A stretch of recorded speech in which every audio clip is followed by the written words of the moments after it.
En el marco de la visita Agroactiva 2024 en la localidad de Armstrong, provincia de Santa Fe, recibimos al señor presidente de la Nación, doctor Javier Milei. Lo acompañan el señor intendente municipal de Armstrong, Guillermo Luzzi, el señor secretario de Bioeconomía de la Nación, Fernando Vicila, la señora presidente de Agroactiva, Rosana Nardi y familia. Encontrándose presentes además autoridades nacionales, provinciales y municipales, miembros del cuerpo diplomático, integrantes de la mesa de enlace, señores empresarios, representantes del campo argentino, invitados especiales, señoras, señores, bienvenidos.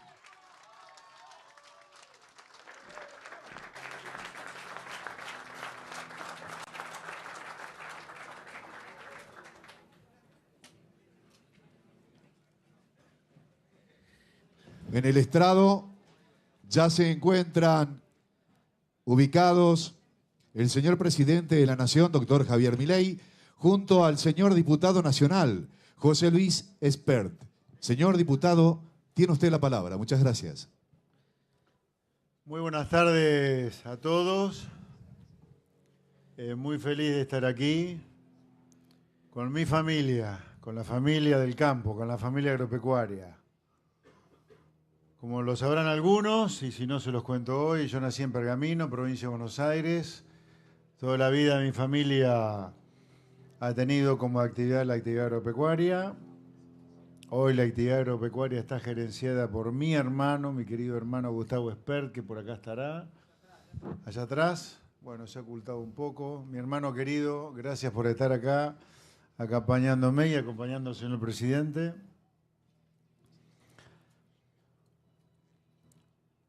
Muchas gracias al señor presidente, porque el que me invitó a Agroactiva fue Luis Nardi, el presidente de Agroactiva, y él me pidió que hiciera lo posible para que el señor presidente estuviera aquí. Y apenas le dije al señor presidente, a mi amigo Javier Milei, que el presidente de Agroactiva de Pergamino quería que estuviera en Agroactiva, él no dudó en estar aquí. Así que, señor presidente, en primer lugar, muchas gracias.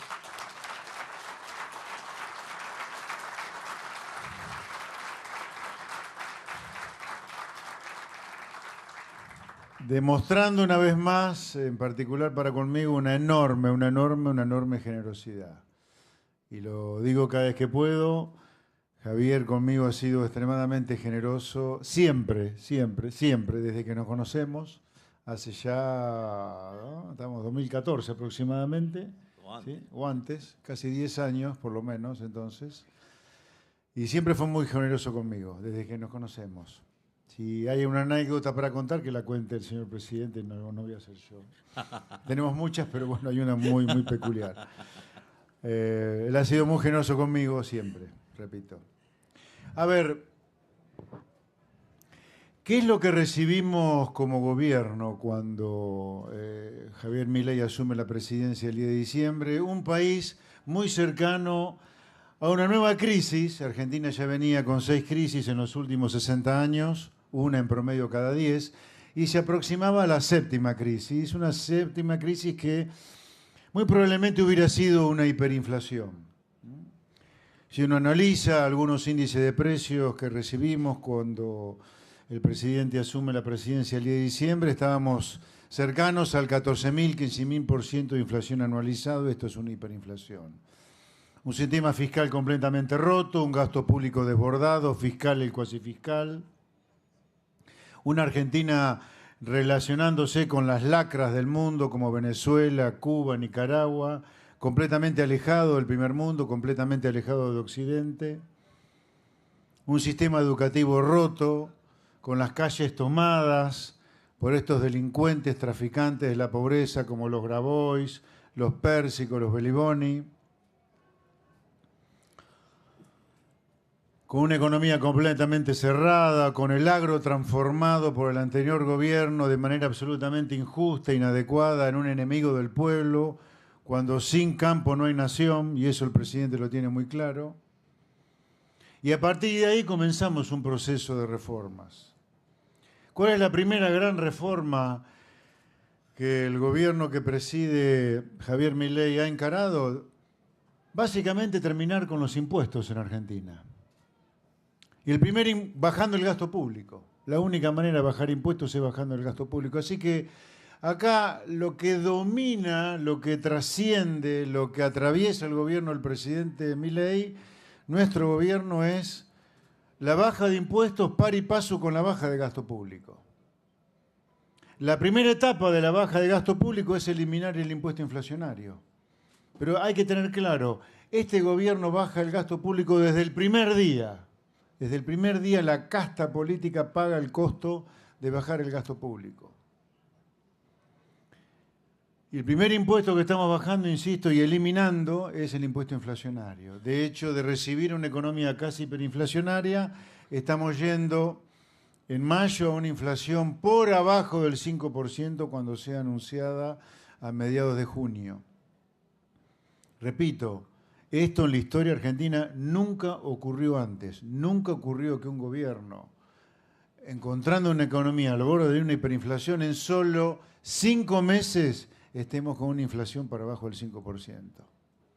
Este es nuestro primer logro de esta gran reducción del gasto público que estamos haciendo. 15 puntos de baja de gasto público, 10 puntos del gasto cuasi fiscal, 5 puntos del gasto fiscal, para ir a déficit cero, fiscal y cuasi fiscal. Pero la baja del gasto público va a continuar, porque una vez que logremos asentarnos y estar tranquilos que el fisco está en equilibrio y que no tenemos déficit cuasi fiscal, vamos a tener superávit fiscal y a partir de ahí continuaremos con la baja de impuestos. Hay muchos impuestos para bajar a partir de que tengamos superávit fiscal y empecemos a comernos el superávit fiscal bajando impuestos. Por supuesto, los derechos de exportación, el impuesto país, el impuesto al cheque, y así siguen las bajas de impuestos que vamos a continuar. En el gobierno tenemos clarísimo que de los peores impuestos que puede haber en el país son aquellos impuestos que nos alejan del comercio con el mundo. Y los derechos de exportación es el impuesto que por definición nos aleja del mundo. ¿Por qué? Por una cuestión muy simple. Si uno penaliza las exportaciones, uno no tiene ningún incentivo, a producir para exportar. Y la exportación por definición es aquello que nos abre al mundo. Por lo tanto, tenemos muy claro en el gobierno que uno de los grandes impuestos que tenemos que eliminar es el impuesto a las exportaciones, los derechos de exportación. Así que sin duda ese impuesto está en la lista. Así que el programa está clarísimo. Siempre va a estar atravesado por la baja de gasto público, bajando el gasto que paga la política, bajando el gasto de la política. Nos quedan por delante por lo menos 10 puntos adicionales de baja de gasto público, a través de grandes reformas estructurales. La reforma previsional, la reforma tributaria, la reforma de la coparticipación federal de impuestos. Y así siguen las reformas que tenemos que hacer para seguir bajando el gasto público y devolviéndole a los ciudadanos el poder de gastar el fruto de ese ingreso en lo que quieran. Porque si hay algo que los liberales nos define es que queremos ciudadanos realmente empoderados, erguidos sobre sí mismos. Por lo tanto, la condición necesaria para eso es que ustedes puedan disfrutar del fruto de ese ingreso sin que el Estado les esté robando la plata a través de gastos innecesarios. Los liberales, y en particular los liberales que acompañamos al presidente Milei, tenemos claro que la política, el único sentido que tiene es de servirle al ciudadano para algo.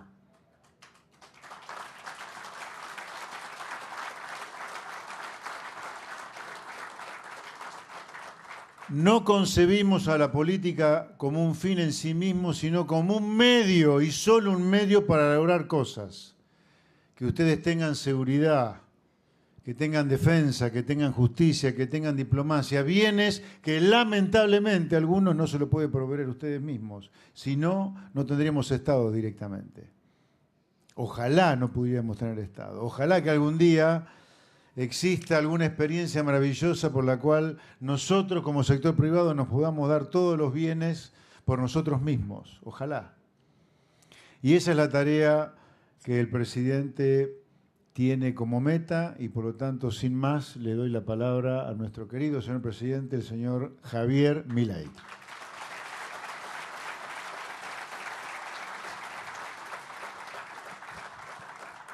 Muchas gracias a todos los presentes, gracias, profe Espert. Y tal como señalaba José Luis, nosotros al momento de asumir estábamos al borde de lo que estaba diseñado para ser la peor crisis de la historia argentina. Básicamente teníamos un desequilibrio monetario peor que el de la previa del Rodrigazo, teníamos una situación de quiebra en el Banco Central aún peor que la que había en la previa de 1989, la hiperinflación de Alfonsín, que en mayoristas terminó rondeando una inflación del 5.000% anual. Digo, a veces hay que mencionar estas cosas para recordarlas. Algunos las vivieron, otros se las contaron. Y por otra parte teníamos indicadores sociales peores que los del 2001. Es decir, estábamos frente a lo que iba a ser la peor crisis de toda la historia argentina y básicamente nosotros no nos quejamos por eso, porque sabíamos que la posibilidad de que un liberal libertario llegara a ser presidente no iba a ser en condiciones normales de presión y temperatura. Así es que nosotros estábamos preparados tanto para una situación como si le reventaba al gobierno anterior, o si el gobierno anterior era exitoso y nos dejaba la bomba a nosotros. En ese sentido, nosotros teníamos distintos programas planteados y así es que, digamos, desde el día 1 nos pusimos a trabajar. Para que más o menos tengan un orden de magnitudes, nosotros recibimos déficit gemelos por 17 puntos del PBI. Y eso, digamos, uno diría, bueno, qué grave es o no. Bueno, miren, cuando ustedes tienen 4 de déficit gemelos en términos de PBI es una alerta amarilla. 8 se van a dar una piña, imagínense lo que es 17. Ese era el tamaño del monstruo que venía encima. Tal cual como señala José Luis, los índices de precios en la primera semana de diciembre venían corriendo a una tasa del 3.700% anual, o sea, un 1% diario. En la segunda semana se aceleraron a 7.500% y, digamos, si ustedes, y nosotros presentamos que había un escenario de posibilidad de que la inflación, digamos, plantada era del 15.000% y efectivamente la inflación mayorista de diciembre, que es la que se anticipa a minoristas, dio 54% mensual. Eso anualizado da 17.000%. Y si ustedes se fijan, en el mes de abril la inflación mayorista fue del 3,4%, es decir, anualizada 50%. Yo entiendo que 50% anual es un montón y obviamente que me revienta tener ese nivel de inflación, pero, digamos, convengamos que venimos del 17.000%. Es decir, y lograr una baja del 17.000 al 50% en 4 meses, no hay registros históricos de haber hecho algo así.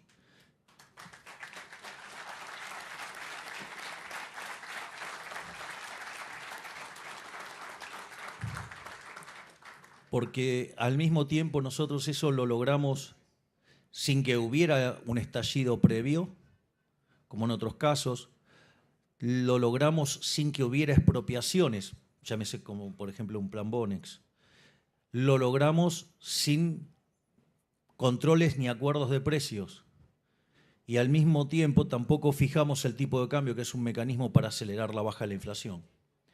Por lo tanto, digamos, en términos de logro, el logro es enorme, pese a que lo quieran reconocer o no, digamos, determinados actores políticos. Por otra parte, ¿cómo lo hicimos? O sea, básicamente nosotros enfrentamos esos 17 puntos de déficit gemelo, donde 15 eran del fisco, donde 5 estaban en el Tesoro y 10 estaban en el Banco Central. En ese sentido, nuestro programa económico, como todo programa económico, tiene una pata fiscal, una pata monetaria y una pata, digamos, del sector externo. En lo que tiene que ver con la pata fiscal, fuimos a un programa de déficit cero. Yo recuerdo que muchos que critican ahora sobre la composición del ajuste o demás, decían que ajustar más de un punto del PBI era imposible. Nosotros en la primera etapa, es más, pensábamos ir a déficit cero a lo largo del año 2024, y sin embargo, digamos, o sea, el ministro Caputo, con un coraje increíble, logró encauzar las cuentas y ya en el mes de enero estábamos en equilibrio financiero, es decir, no solo en equilibrio primario, o sea, lo operativo, sino también pagando los intereses. Y eso, digamos, se ha estado repitiendo durante todos los meses. Mayo de vuelta va a dar también superavitario.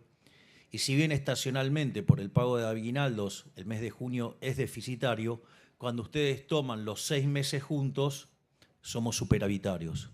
Es decir, que el déficit cero sigue en pie, a pesar de que quieran mostrar que como digamos, sin considerar la estacionalidad del mes de junio, o sea, lo cual, digamos, es razonable, digamos. Pero bueno, nada, con tal de ensuciar son capaces de decir que hasta se quebró el déficit cero, cuando en realidad el déficit cero sigue en pie, porque ustedes tienen que ir tomando cómo se va acumulando, y en ese sentido, digamos, vamos a terminar con las cuentas superavitarias también en el consolidado de los 6 meses. Y ese ajuste, digamos, en la primera etapa, digamos, cuando se pone el freno, fue por el equivalente, si lo anualizan, a 7 puntos del PBI, y ahora, digamos, se está encauzando, digamos, a los niveles que necesitábamos. Y yo recuerdo que nos decían, ay no, pero tiene mucho de licuadora y de recorte tiene tijerita. Digo, que son. Entonces, aquellos que decían que era imposible alcanzar el equilibrio fiscal, ahora empezaron con que el tema era la licuadora y tijerita. Mire, la verdad es que el 90% del ajuste es motosierra. Bajamos la cantidad de ministerios a la mitad, eliminamos la obra pública, eliminamos prácticamente las transferencias discrecionales a provincias y encaramos un programa de racionalización del gasto social como nunca se vio, digamos, donde históricamente hemos reclamado por eliminar a los gerentes de la pobreza, eliminar los intermediarios. Y vaya que lo estamos haciendo, y vaya que estamos encontrando un montón de corruptos y que lo estamos llenando de causas en la justicia.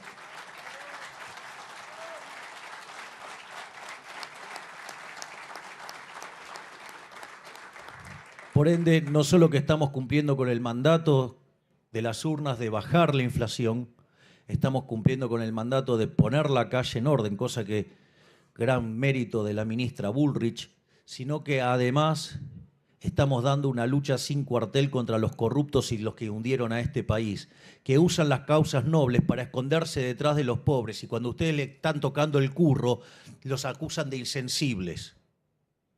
Cuando en realidad lo que está pasando es que están llorando y gritando básicamente porque se le están terminando los curros y porque tienen abstinencia de caja.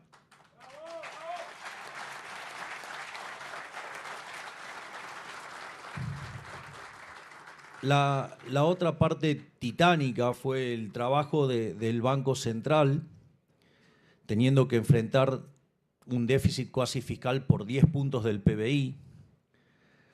Y ahí se hicieron varias cosas en materia de política monetaria.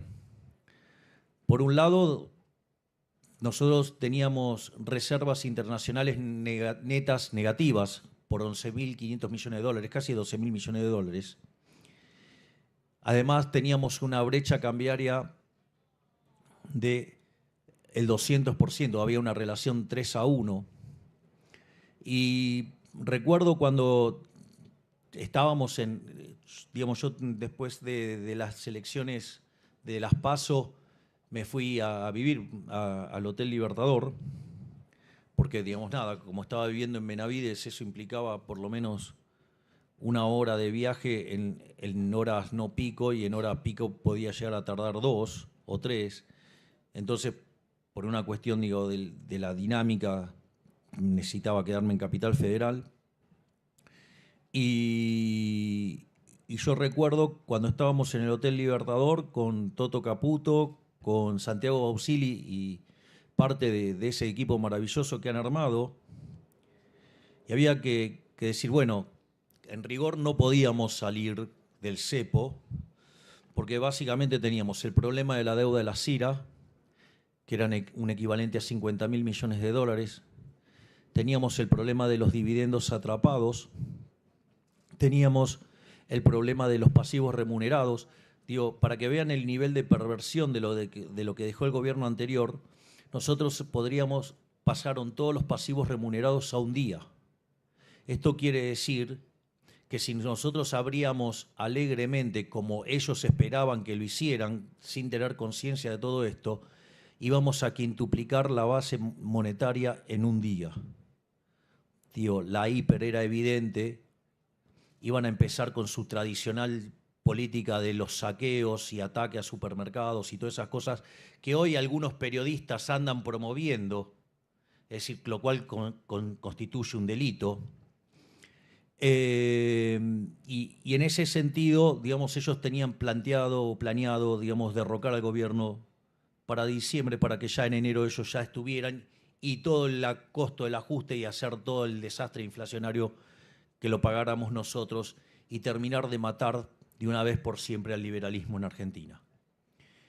En ese sentido, nosotros sabíamos que no podíamos salir, porque además teníamos el equivalente de vencimiento de deuda en pesos por 90.000 millones de dólares, teníamos vencimientos de deuda en moneda extranjera por 25.000 millones de dólares, mayormente con organismos multilaterales, pero teníamos caído el acuerdo con el fondo por el descalabro fiscal.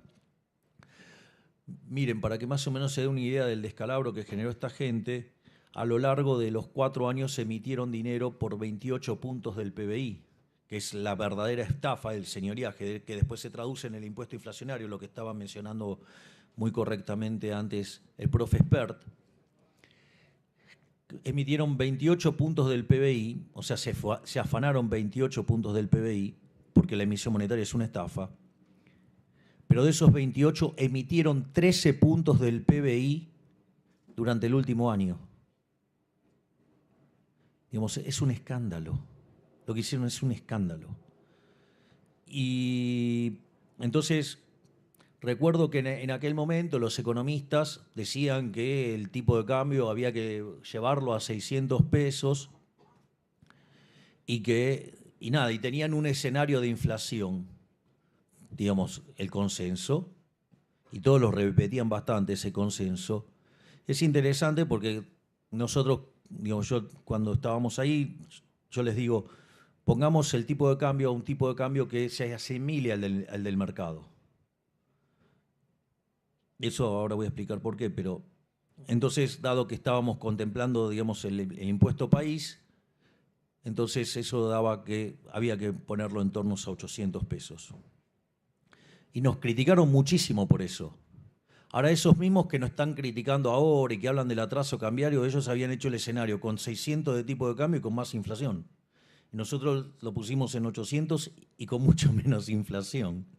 Por eso digo, es bastante gracioso, digamos, lo pifiadores seriales que son algunos economistas que tanto consultan. Dicho eso permitió, por ejemplo, que nosotros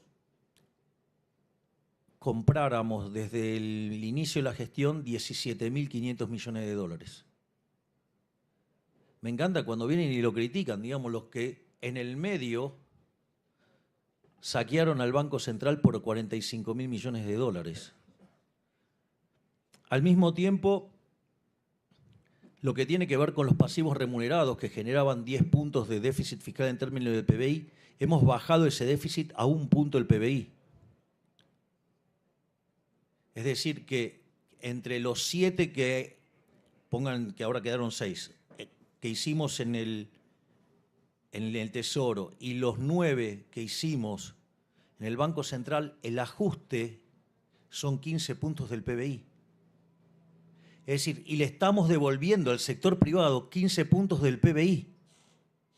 ¿Dónde lo ven eso? Que mientras que en diciembre discutíamos la hiperinflación que se venía, Hoy estamos discutiendo créditos hipotecarios a 30 años. Si ustedes no creen que eso en 4 meses no es un montón, digamos, no sé qué dimensiones la gente tiene de lo que son los tiempos en economía.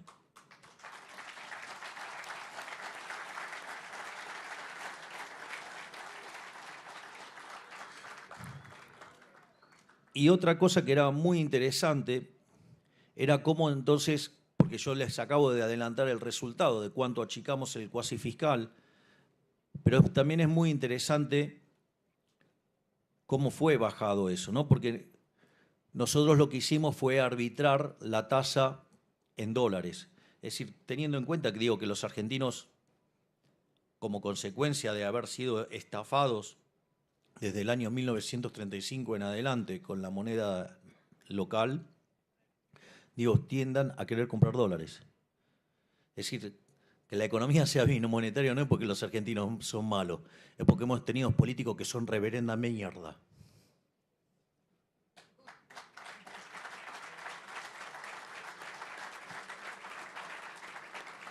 Y en ese sentido, nosotros arbitramos la tasa en dólares y eso implicaba una tasa de interés en peso negativa, pero en dólares era enorme. Y eso también nos criticaron mucho, si hubiéramos hecho caso a esos que decían que la tasa de interés tenía que ser positiva en no sé cuánto, en términos reales. Hoy tendríamos una relación de pasivos remunerados 8-1, estaríamos hablando del carry trade y de cuándo estalla la hiperinflación. Y hoy, y esto para mí es muy importante para que lo tengan en cuenta, hoy la relación pasivos remunerados sobre base monetaria es 1,2 veces. O sea, que los tenemos recontra, digamos, contra las cuerdas, pero ahora les voy a contar cosas todavía más lindas. Motivo por el cual nosotros estamos muy tranquilos a pesar de lo que está pasando en el mercado de cambios, donde algunos están aprovechando para hacer sus predicciones apocalípticas. Digo, los pifiadores seriales. Argentina tiene una base monetaria de 15 billones de pesos. Y los pasivos remunerados son 18 billones de pesos. Ahora, lo interesante que de esos 18 billones de pesos, 12 billones de pesos están en el sector público, en los bancos públicos. De esos 12 billones de pesos, 7 billones están en el Banco Nación Argentina, donde además el Estado Nacional tiene 3 billones y medio. La otra parte importante están en el Banco Provincia. Con la situación fiscal de la provincia de Buenos Aires y del modo que usa el Banco Provincia, tiene muy apretada la situación de la liquidez, con lo cual no van a poder tocar eso. ¿Qué quiere decir eso? Que el problema de los pasivos remunerados se redujo a 6 billones de pesos. Cuando hemos hecho ya colocaciones por 11, 12 billones de pesos y el mercado había tratado de licitar por cerca de 20 billones de pesos. ¿Qué quiere decir eso? Que a los pasivos remunerados los tenemos contra las cuerdas. ¿Por qué es importante que tengamos los pasivos remunerados contra las cuerdas? Porque mientras que tenemos los pasivos remunerados contra las cuerdas, que ya próximamente los vamos a eliminar, no teniendo déficit fiscal, con lo cual no hay necesidad de emitir para financiar al fisco. El día que arreglemos un problema que nos dejó el gobierno anterior, que se llaman puts, donde básicamente es un mecanismo por el cual se financió el déficit fiscal, digamos, haciendo la vista gorda el Fondo Monetario Internacional y, digamos, los bancos no querían financiar al Tesoro, entonces lo metieron adentro del Banco Central. El día que terminamos de arreglar eso, estamos en condiciones de levantar el cepo. Y estamos en negociaciones con las instituciones financieras para terminar con el problema, básicamente, de los puts. Y el día que terminamos el problema de los puts, se terminó el cepo. Y además, como no vamos a controlar precios, el tipo de cambio va a ser libre. Pero ¿qué es lo interesante? Dado que nosotros no vamos a emitir pesos ni para emitir para el fisco, ni para comprar dólares, ni para sostener al sistema financiero, la cantidad de dinero va a estar fija. Y cuando podamos determinar fija la cantidad de dinero, como creemos que emitir dinero es un delito, vamos a enviar una ley de no emisión. Esa ley de no emisión va a hacer que cuando haya emisión monetaria vaya preso el presidente de la Nación, el ministro de Economía, el presidente del Banco Central y todo su directorio, y los diputados y los senadores que estafen a la gente con la emisión monetaria.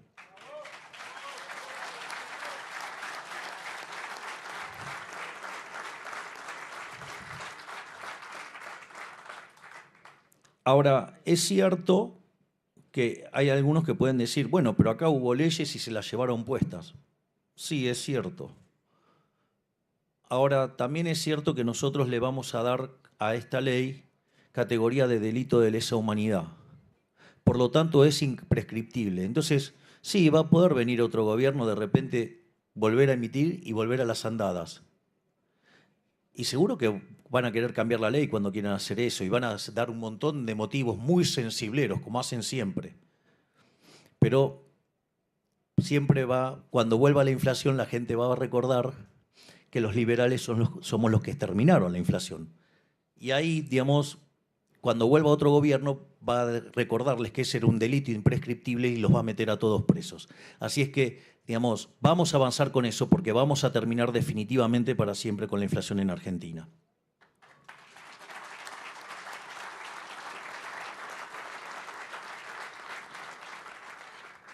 Por otra parte, otra de las cosas que nosotros sabíamos que iba a pasar es que claramente al momento de hacer un programa de estabilización, eso genera un aumento del ahorro y dadas las condiciones que tenía Argentina no iba a haber contraparte de inversión. Por lo tanto, sabíamos que iba a haber caída en la actividad económica. El hecho de haber puesto el tipo de cambio muy parecido al del mercado, lo que hacía era achicar la brecha y al achicar el exceso de demanda de divisas, achicaba el exceso de oferta en el mercado de bonos, con lo cual hacía bajar la tasa de interés. De hecho, recibimos un riesgo país de 2.900, llegamos a estar en 1.100 y hoy gracias a la política, digamos que lo único que quiere hacer es romper, porque saben que si esto funciona no vuelven más los chorros. Entonces ahora el riesgo país está en 1.500, pero ahora, digamos, o sea, créanme que lo vamos a derrotar también. Pero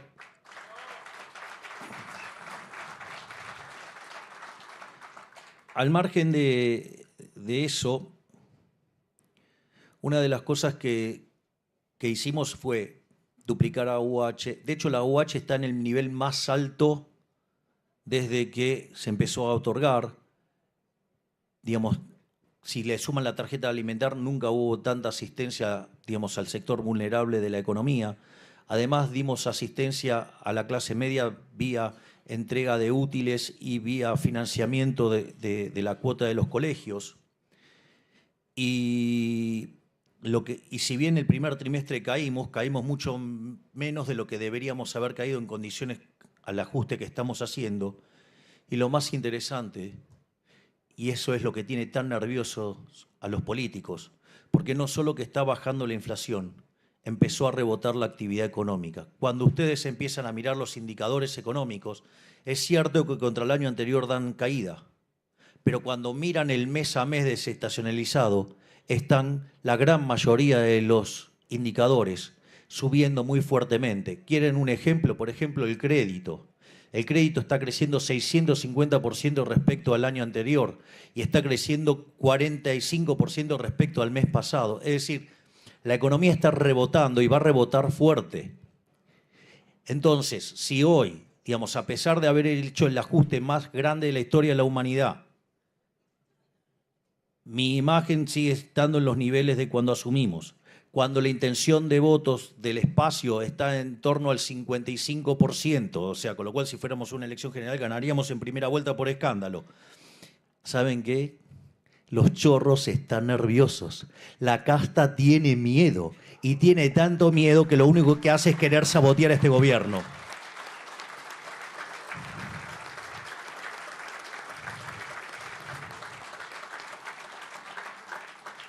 Una de las claras muestras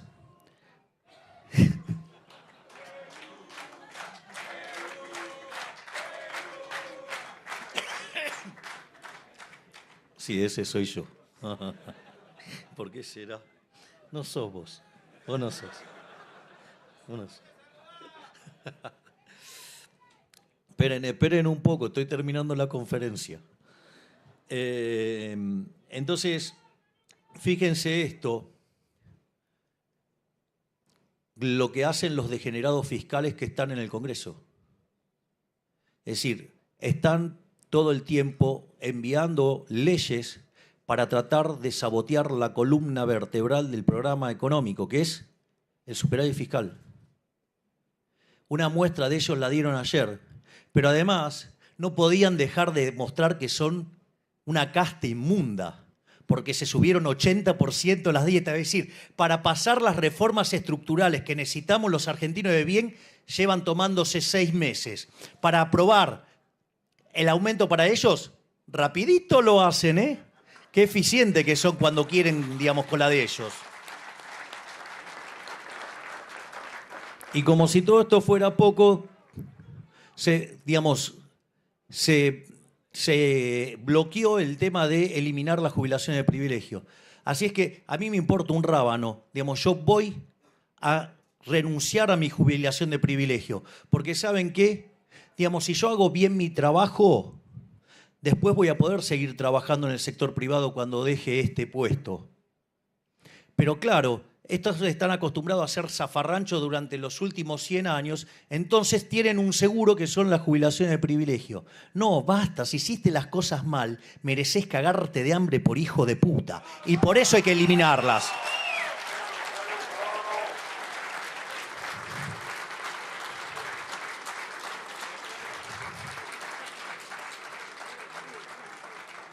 En cuanto a, digamos, la voluntad de voltear el programa económico del gobierno, digamos, por la oposición, digamos, o sea, y por algunos que, digamos, los Corea del Centro, ponele.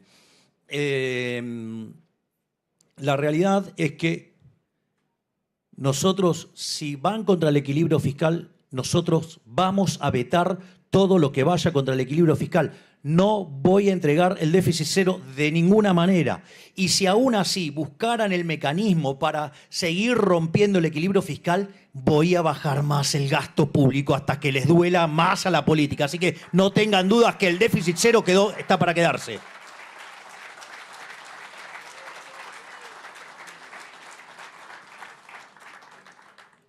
Finalmente, en términos de la macro, está, digamos, que saltó el tipo de cambio.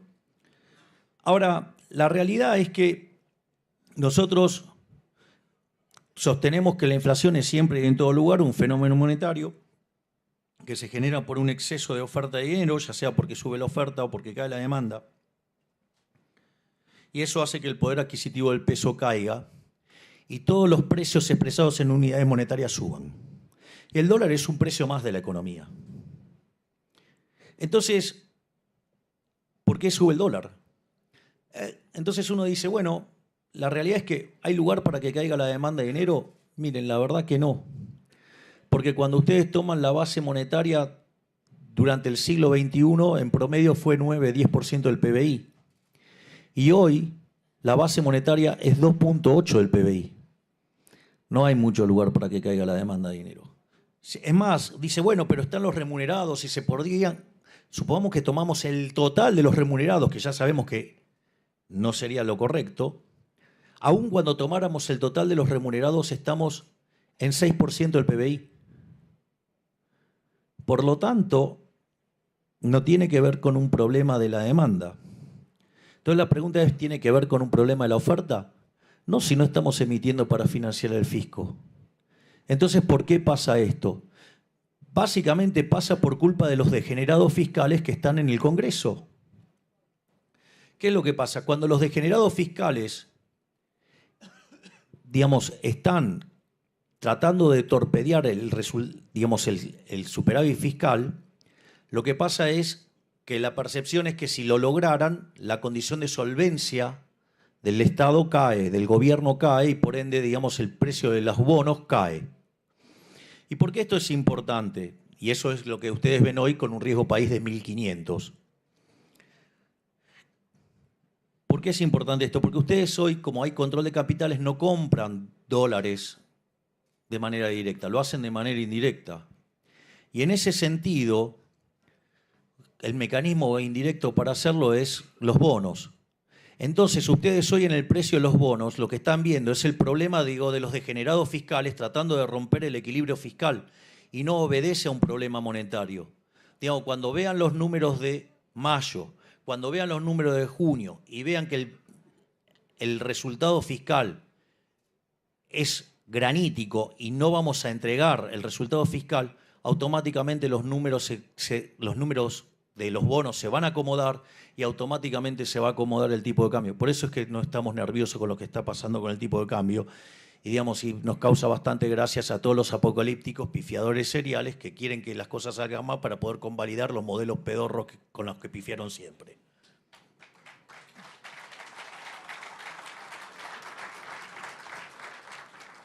Entonces la pregunta es, bueno, ok, tenemos la macro, digamos, en orden, o la estamos ordenando. Entonces la pregunta es, ¿cómo vamos a crecer? Bueno, lo primero estamos rebotando. Y eso se va a manifestar en una mejora en la actividad y en el empleo. De hecho, los salarios reales hace 2 meses que vienen subiendo, y si lo miran en términos de alimentos, vienen subiendo muchísimo más, con la cual, digamos, el número de pobres e indigentes va a tener que empezar a ir a la baja cuando se tome, digamos, las nuevas mediciones. Pero al margen de eso, digo, no las que todavía quedan remanente y que tienen el impacto del primer semestre. Entonces va a haber, digamos, estamos viendo el rebote, de hecho se está viendo. Otro elemento, digamos, que va a potenciar el crecimiento económico es que aumentar el ahorro en 15 puntos del PBI, eso va a tener una traducción en inversión. Al mismo tiempo, una economía que lleva 20 años de populismo y que destrozó el capital a mansalva, hace que los retornos reales de la economía sean muy altos. Por lo tanto, la economía tiene mucho margen para crecer solo por la destrucción de capital que hubo. Entonces, eso es lo que va a explicar cómo va a empezar a rebotar y a crecer la economía de corto plazo. Y por otra parte, digo, por más que pareciera que hay contratiempos, la ley bases y el DNU, digamos, la ley bases, hay altas chances que salga y el DNU está funcionando. Entonces, más o menos para que tengan un orden de magnitudes, la reforma estructural más grande que se hizo en la Argentina la hizo Menem en los 90. Si ustedes toman el DNU y la ley base como está hoy, esta reforma es 8 veces más grande que la que hizo Menem. Es la reforma más grande de la historia argentina. Y después dicen que no tenemos programa económico. Me parece una cargada. Y voy a ponerlo cuantitativamente.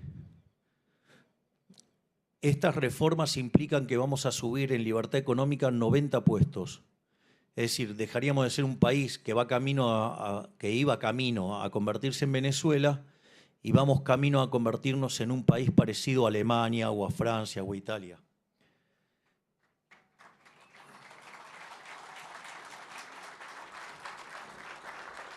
Pero les quiero decir más. Nosotros tenemos como objetivo ser el país con mayor libertad económica en el mundo. Por ejemplo, algo como lo que hizo en su momento Irlanda, que de ser el país más miserable de Europa, hoy tiene un PIB per cápita 50% mayor que el de Estados Unidos. O cosas como las que tiene Suiza o como las que tiene Luxemburgo. Pero digamos, como nosotros tenemos pendientes, después de esto, 3.200 reformas estructurales más, nos vamos a convertir en el país más libre del planeta. Y eso va a hacer que en un lapso de 30 o 40 años nos vamos a convertir en el país más próspero del mundo. Y ese es el plan.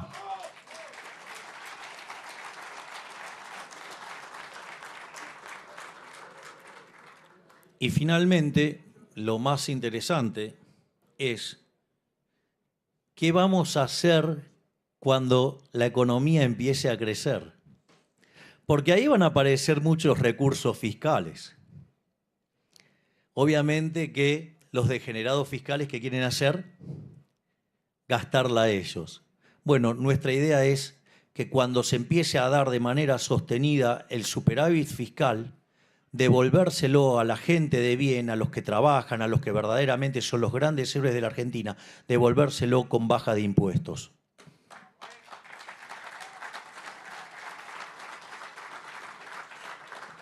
Y obviamente, como dijo el profe Espert, en la mira tenemos al impuesto país, tenemos a las retenciones y tenemos el impuesto a los débitos y créditos bancarios. Digo que son súper distorsivos y, si ustedes quieren, el mayor testimonio de que los quiero bajar efectivamente y que los voy a bajar cuando la economía empiece a recuperar, ¿saben cuál es? Nunca los quise coparticipar. Porque si los hubiera coparticipado, no los vamos a poder sacar más. Entonces, el mejor testimonio que tengo para darles y como mejor prueba de que efectivamente cuando empiece a crecer la economía y el superávit fiscal empiece a ser abultado, vamos a estar bajando los impuestos. Básicamente, ¿por qué? Porque nunca los quise coparticipar. Así es que eso le va a dar un nuevo empuje al crecimiento económico y, sin lugar a dudas, si seguimos abrazando las ideas de la libertad, en 35 años vamos a ser una de las grandes potencias mundiales. Muchísimas gracias. Señoras y señores, han sido las palabras del señor presidente de la Nación, doctor Javier Milei, desde Agroactiva 2024, Armstrong, provincia de Santa Fe, República Argentina. Que tengan una excelente jornada y hasta siempre, Armstrong.